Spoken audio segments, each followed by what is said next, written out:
Hey YouTube, it's Ken and Kale from McCann Professional Dog Trainers, and we're here for another episode of our Dog Walk and Training Talk series. And this week we're going to address something that's a little bit different than things we've done before. So every night after training, we'll often go hang out in the agility arena. We'll talk about dog training, we'll train our own dogs, maybe run some of the agility courses. But something interesting happened a couple weeks ago, and I wanted to share that with you guys. So I'm just going to run a clip right now, and we'll be right back. Hey, Char, want to see her go again? Inside. Oh, she's silly. Look at that. Go right there. Again? Look at her. She's like a big fish. Oh, she's silly. Hi, Petter. Yes. Huh? Oh, there's that tail. You're relaxing me. So if you noticed in the video, Instructor Chris was doing some tricks with Siri, and little 3-year-old Charlie, who's the daughter of one of our agility instructors, Jamie, thought it was pretty cute. When Chris brought Siri over, Charlie very clearly asked Chris if she could pet Siri. And we think that's a really, really good thing for kids to remember. A lot of kids get really comfortable because they may have a dog at home, and they may just assume their dog at home would be just as friendly or just as comfortable with them approaching the dog. So we have 4 things that we think all kids should know about meeting and greeting dogs. The first one, always ask permission. Whether it's asking permission of the owner, maybe if the kids are under 10, they might ask permission from their parents, and in that case it's best if the parent were to go up and maybe say hello to the dog first and just make sure things are okay. But it is really important that the kids ask permission. So the second thing we wanted to talk about is how kids should greet a dog. It's really important that kids understand that you can't just walk up to a dog, put your hand over their head and start petting them on the head.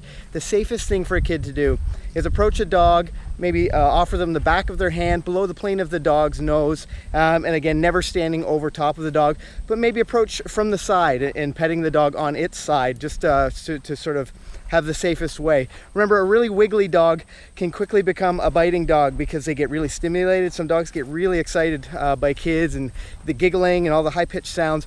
Dogs can sort of get too excited about greeting kids, and it can turn into an event where they may get nipped. The third thing that would probably be a good thing to educate your child would be what to do if a dog randomly comes up to them. Maybe somebody at the park has their dog off leash, the dog runs over to your child. Whether the dog is friendly or not, sort of the same reaction is the safest thing. The best thing for a kid to do if a dog approaches them is to stand quietly, calmly, keep their hands at their side, or even just put their hands crossed. And the best thing to do is to actually turn around and put their back to the dog. When I was a little kid, my dad taught me that if I was riding a bike, it was a good idea for me to get off my bike and put the bike between myself and the dog, just as a bit of protection. Most often than not, the dog's probably running over because they think the kid's cute, making lots of noise and is exciting, but you just never know, and it's best to have really good control of the situation before letting kids interact with dogs, especially if you don't know them. And the fourth and final point that you should teach your kids about greeting dogs is to never approach a dog who's tied up. There's lots of scenarios where maybe a dog is tied up in the backyard or outside of a store. Sometimes you see people tie their dog up to a bike rack or something like that. It's really important that kids don't approach those dogs. The dog can really feel vulnerable at those times, and a kid approaching may be just a little bit too concerning for a dog. It's never a safe scenario for a child to approach a dog that's tied up.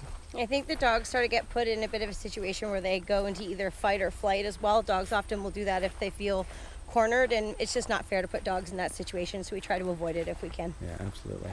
Well, thanks for watching, guys. If this is your first time with us, make sure you subscribe. We have a little heart dog logo that you see at the bottom of the right hand bottom of your screen, or the little subscribe button below your player window. It's our little heart dog, and if you understand that logo, then this channel's for you. We have all sorts of great dog training content and interesting dog facts, some trick tutorials, all kinds of stuff. So make sure you subscribe. And from Kale McCann and myself and Funky Monkey and Rad the Border Collie, thanks for watching. Happy training. Bye for now.